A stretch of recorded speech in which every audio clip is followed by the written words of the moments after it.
to the American public that the evidence was not, quote, sufficient to support an obstruction of justice offense. The evidence presented in the report. This is not mysterious process. In the Department of Justice, we have pros memos and declination memos every day coming up, and we don't go and look at the underlying evidence. Sir, would you support take the characterization of the evidence as true? As the Attorney General of the United States, you run the United States Department of Justice. If in any U.S. attorney's office around the country, the head of that office, when being asked to make a critical decision about, in this case, the person who holds the highest office in the land, and whether or not that person committed a crime, would you accept them recommending a charging decision to you if they had not reviewed the evidence? Well, that's a question for Bob Mueller. He's the U.S. attorney. He's the one who presents the report. But it was you who made the charging decision, sir. You made the decision not to charge the president. No, in a pros memo and in a declination memo. You said it was your baby. What did you mean by that? It was my baby to decide whether or not to disclose it to the public.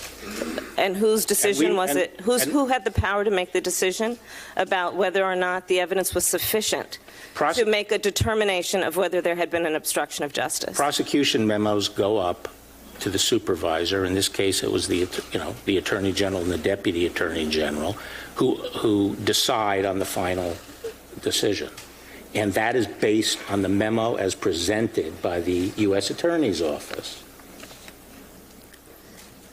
I think you've made it clear that you've not looked at the evidence. We can move on. I think you've made it clear, sir, that you've not looked at the evidence, and we can move on. Will you agree to consult career DOJ ethics officials about whether your recusal from the 14 investigations that have been discussed by my colleagues is necessary?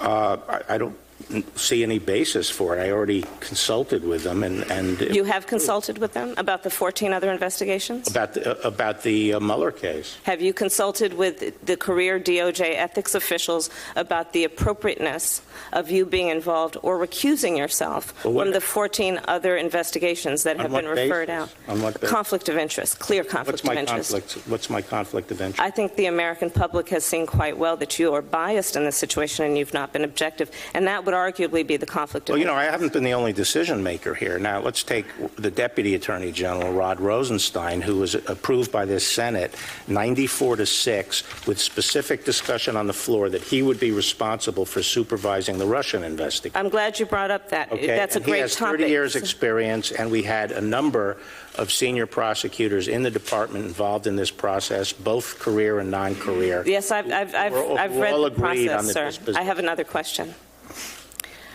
And I'm glad you brought that subject up because I have a question about that. Earlier today, in response to Senator Graham, you said, quote, that you consulted with Rosenstein constantly, unquote, with respect to the special counsel's investigation and report.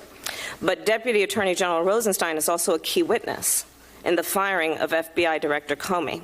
Did you consult I'm not finished. Yeah. Did you consult with DOJ ethics officials before you enlisted Rod Rosenstein to participate in a charging decision for an investigation, the subject of which he is also a witness?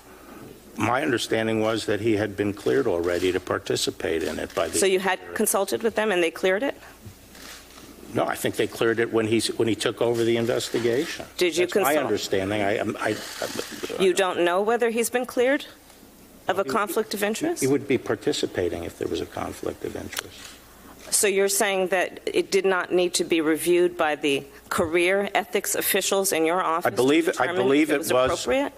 Well, I believe it was reviewed, and I would also point out this seems to be a bit of a flip-flop because when the president's supporters were challenging flip-flop, I think, in this Rosenstein, case is that you're not answering the question directly. What? Did the ethics officials in your office, in the Department of Justice, review the appropriateness of Rod Rosenstein being a part of making a charging decision on an investigation which he is also a witness in? Yeah, so as I said, my understanding was he had been cleared, and he had been cleared before I arrived.